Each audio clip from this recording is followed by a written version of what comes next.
Guys, I can't believe that this game has absolutely blessed me to the maximum capacity.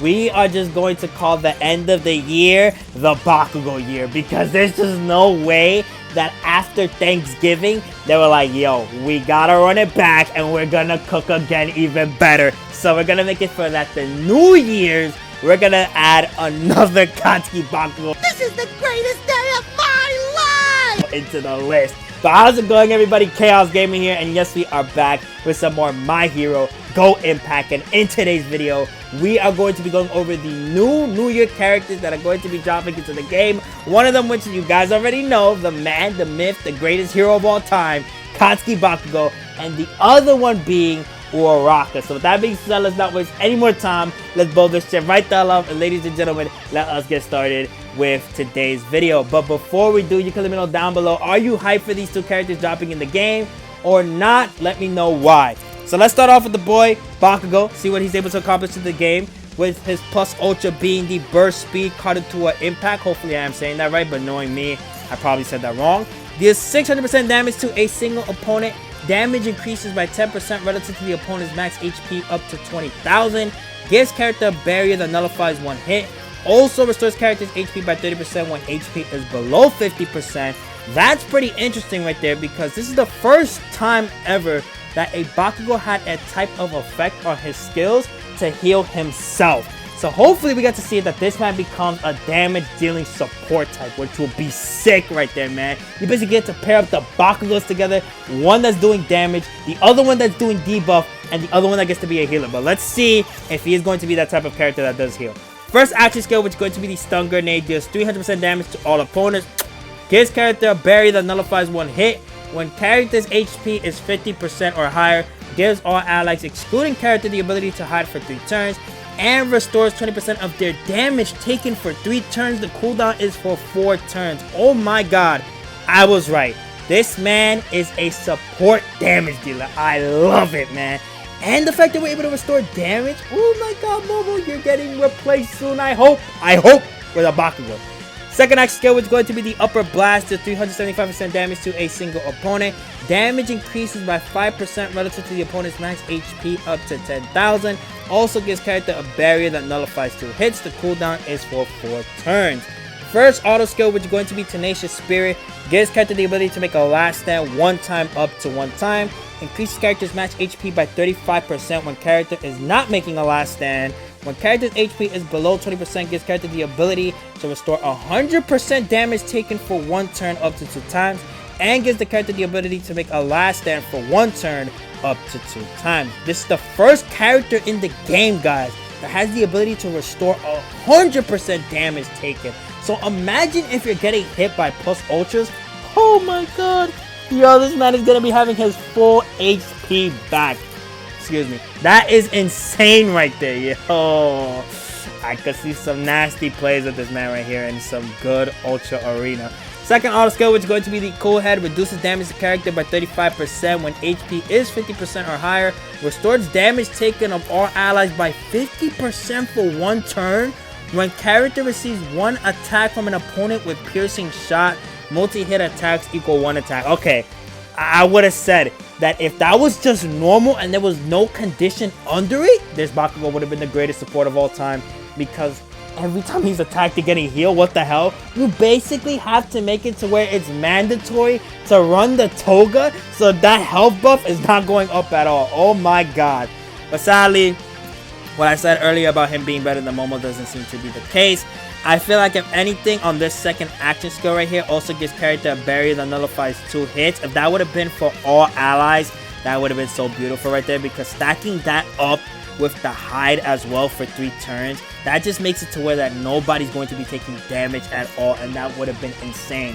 Another thing I hope from this Bakugo was that he was going to be boosting defense as well, because then that would have made him a great option going up against the Redestro fight, but sadly that's not the case as well. But overall, I think this Bakugo is going to be a good character regardless of that. I just feel like the plays that you're able to make with this man is just going to be too beautiful, especially with the fact that he is taking less damage as well. So he could take a couple of hits up against some of those bosses that are in the game. Hopefully we do get another climax battle soon, so I could showcase this man in a climax battle, which I think the best one would be against like Best Genius or something like that.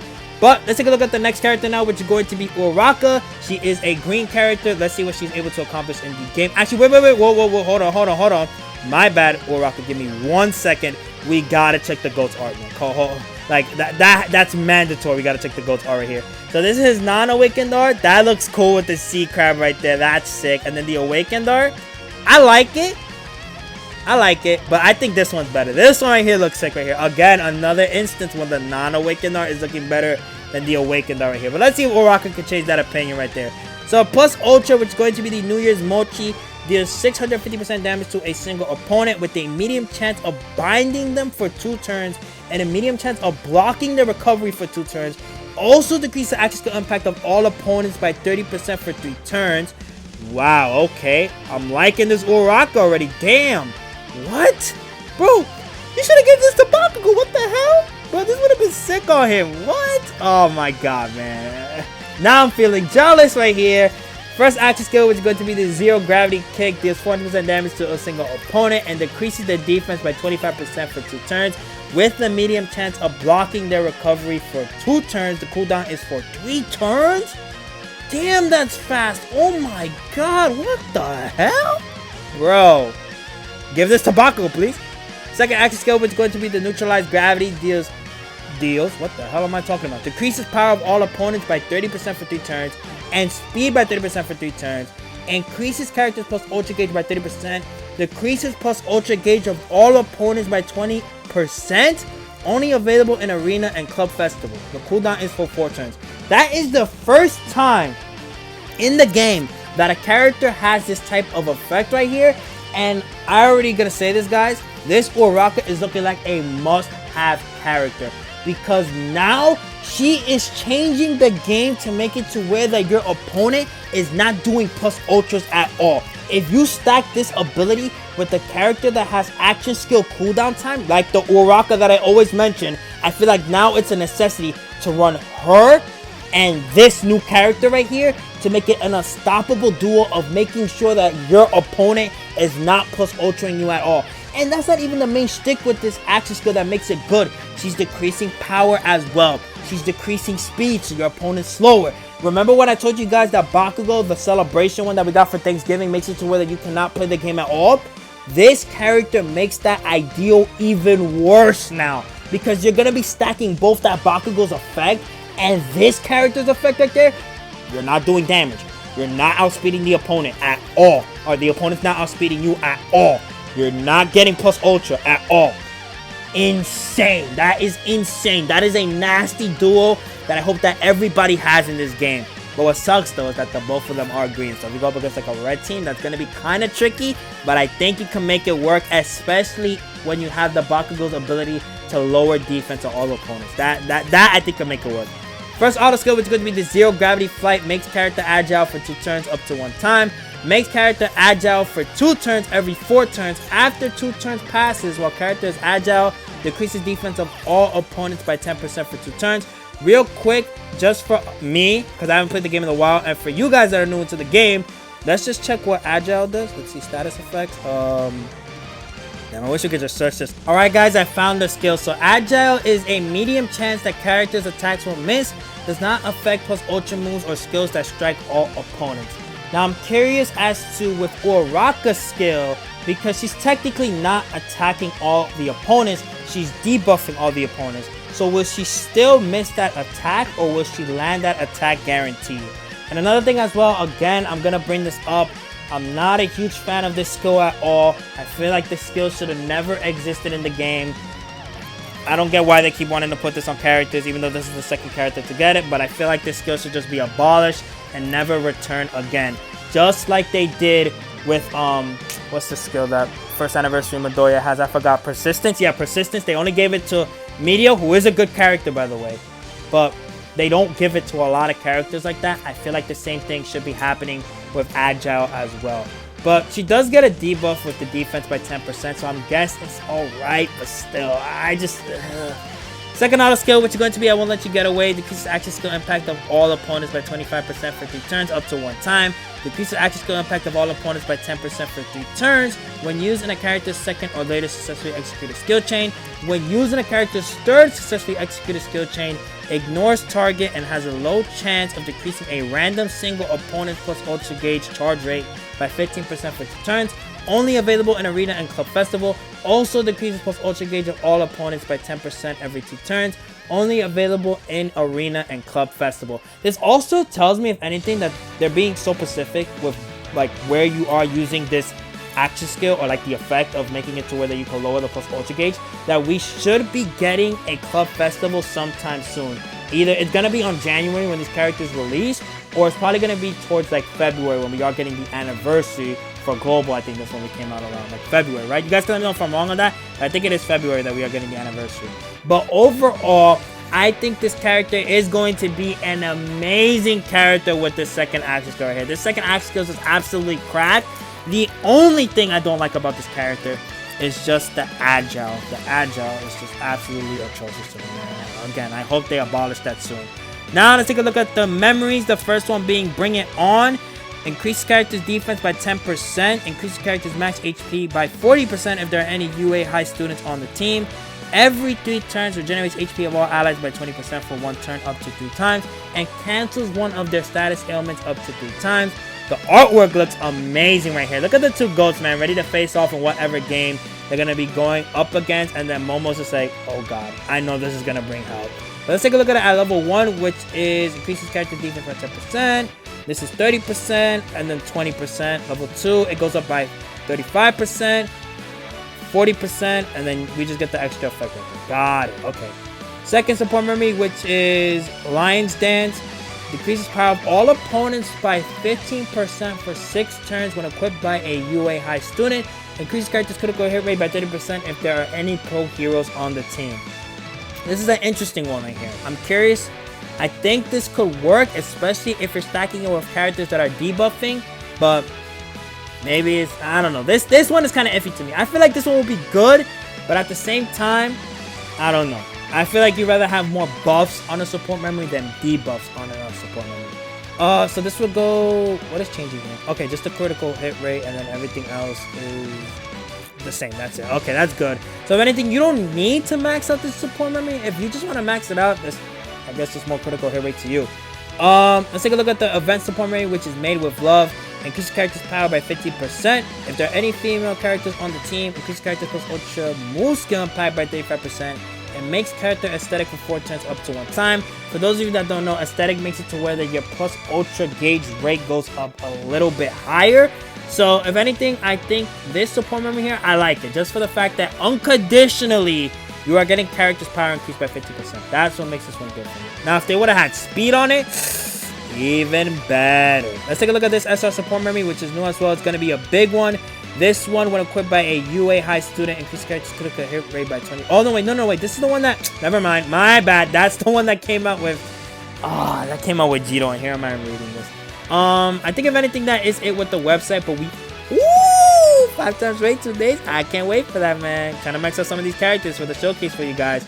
But if anything, that is it with the website. Now we are going to go to the Discord and see any other information that we have missed out. So let's cut and let's head over there. Alright guys, here we are on Discord taking a look at any other additional information that we have missed out. So let's take a look at the sales that we are going to be receiving. One of them, which is the Fantasy UR character and memory recruit tickets. Which one pack, as you can see, has the character guaranteed. Which I hope that all the fantasy characters are on, not just these 3 right here. And the other one, which is the memory fantasy guaranteed. Now, out of both of these, I don't even care if you're a super pay-to-play player. I feel like you should just buy the character guarantee and call it a day from there. This right here has no value whatsoever, please. This is just a waste of money at that point. Just buy this one right here and never look at the shop again. Now, we have the New Year's special lineup with unlocking orbs. What makes this one very crazy right here is that we are getting introduced to a new orb, which I think is either going to be called the Gamma Orb or the Omega Orb. Now, I feel like this raises some questions for all of us. The one being that, are they going to add the Season 6 story into the game? I feel like it's been long overdue, especially since Season 7 is going to be coming out soon. So we can make it to where that now, the second question I'm going to asking is that with Season 6 story that's probably coming out, are they going to increase the ability board from 12 to 15? Or just like in general increase it from 12 to a higher number? Hopefully we do see that soon, man. I would love for the ability board to get increased. And another thing as well is that with the ability board getting increased, I feel like we could also have a chance to make it to where that we could get out of the cap that we have, which is the 999,000 meta, and make it to where that those numbers go up a little bit higher. Even if it's just like 200k or something like that. Like, please, I just want to get up a little bit higher in those numbers. I'm tired of seeing 999 every time, man. Please. We have the fantasy characters returning in the New Year celebration, which is crazy to me that all of them are returning like this. I wonder how they're going to be pacing out these banners. I feel like the best way that they should pace it out is that every 2 weeks release a new type of fantasy banner. So it makes it to where that, you know, we the player have enough time to grind gems so that we could summon on all of these banners. But I would not recommend summoning on gems. I feel like the best way you want to summon on these is tickets. And luckily with the events, they do give you some type of tickets as well. So best use your tickets first, and if you really feel like you want to use gems on these characters, then use gems on these characters. And if you guys want, I can make a separate video, because my voice is giving out right now, about which banner out of all of these banners that you should be summoning on. And we'll go over all the characters kit, so you guys can see for yourself which character you need the most. We got a New Year's thank you gift campaign going on, which is going to be that we get recruit tickets via login bonus or special missions. Hopefully we get 100 tickets this time. I'm begging. I did not like that we got the 50 for the 2.5 year anniversary. But if we do get 50, I just hope we're lucky enough to either pull this character right here. I am still missing this Bakugo and the purple Bakugo that came out for Season 5. And if anything, I would love to get dupes on this character right here, make it to where he's level 130, and we're going to be hitting very hard. We got the third club festival coming in soon. The characters that are going to be good right here is ink characters and yellow characters. Hopefully this third club of... What am I talking about? Third club festival is going to be easier on us compared to the last one that we got. I feel like the last one was just the absolute worst. Super annoying. And it's just like, damn, like I'm still getting headaches about that second club festival right there. And I could also go a video when the club festival comes out about which characters are the best to be taking into the third club festival. I said that twice. We got new case files coming in soon. I think this case file that is coming up is going to make it to where that it ends off case file 3. And then after that, we just got to be waiting a couple of more months for case file 4 to drop. Which, if anything, I'm happy that case file 3 is ending, because it's just the same story compared to the other two. It just has a different concept of things. We got the Redestro Climax Battle returning, which the Vein of My Existence basically is returning. Hopefully with his return, we can make it to where that we beat him and we finally get him so we can showcase him. But if we don't pull those new characters, I feel like it's going to be very tough for us to pull for him. Or any other character that is good for that fight. We do have one of them though, which is the Shigaraki. So if anything, maybe I do have a chance of getting him, but we'll have to wait and see. We have last year's New Year banner returning, which I feel like you should not be summoning at all. Summon for the new one right here, man. This one is just way better, especially with this Oraka being absolutely insane on that second action skill right there, and her auto skills. Definitely do not even think about summoning on this banner at all, unless you are a huge Shoto and Midoriya fan. That is the only reason you should be summoning on that banner. We got the Christmas background coming into the game. It's going to be on the 24th of December, going until the 31st. I feel like it should have just been for New Year's, but screw it. The gift boxes. Actually, we got to take a look at this because of the tickets. So we're getting 5, 5, and 5. Bro, they can't give us more than that. Like, what the hell? How many are we getting through the missions then? We got upcoming drop campaigns. We'll skip that for now. We got the plus ultras for the Bakugo and the Oraka, which if you want to check those out, I always say go check out Hydras' channel. If you there is not going to be any voice audio, but you will be seeing the animation itself. We have all their kits. When's the banner coming out for them? Wait, hold on. Their banner is coming out on December 31st, and it's going to be ending on January 14th. What the hell am I talking about? What else? We got the New Year's Hero Picks Recruit Set 1 coming out December 21st, ending on the 28th. We got the Thank You banner that's going to be coming out on the 21st. We got the New Year banner from last year coming out on the 26th of December, ending on the 18th. We got the Recruit Set 2 that's going to be coming out on December 28th, ending on January 4th. The Set 3 that's coming out on January 4th, ending on January 11th. And then that's the last one, right? Yep, that is the last one. And then we got all these other stuff that's going to be coming out. Case File Chapter 2, which is going to be coming out on December 31st. What am I talking about? 21st. The Climax Battle for Redestro is going to be coming out on December 25th, ending on January 13th. Club Festival's coming out on January 25th, so you have a whole month to decide what characters you're going to be bringing into Club Festival, focusing on what characters you should be maxing out. And it's going to be ending on February 1st. We get 20 tickets from missions, 15 from gift box items, and then 15 from the thank you gift New Year login bonus first round. So in total, sadly, we are getting 50 tickets. Damn it, man. We got a New Year background that's going to be coming out on 2024. I feel like the best time is going to be New Year's. Like literally January 1st, that's when we should be seeing the New Year background. The login bonus is going to be starting December 21st, ending on January 5th. The second round is going to be starting on December 26th, ending on the 5th. The gems we are getting here is 20, 30, 50. In total, we are getting 100? Yeah, we're getting 100 gems from this. I say that's all right. We're getting the New Year login bonus, which this one's giving 20, 30, 50. Another 100 gems. We'll take that. And that concludes the Dynamite. So with that, that is where we're ending today's video. I hope you guys enjoyed. Be sure to like and comment if you want to. You don't have to, but it's always greatly appreciated. Also subscribe. Sorry, again, I have not been uploading for the longest. I'll probably go over that when I do a live stream again soon. But in the meantime, I hope you guys did not miss me too much. And with that, I'll see y'all next time. Peace. And also, I hope I didn't sound so stupid in this video.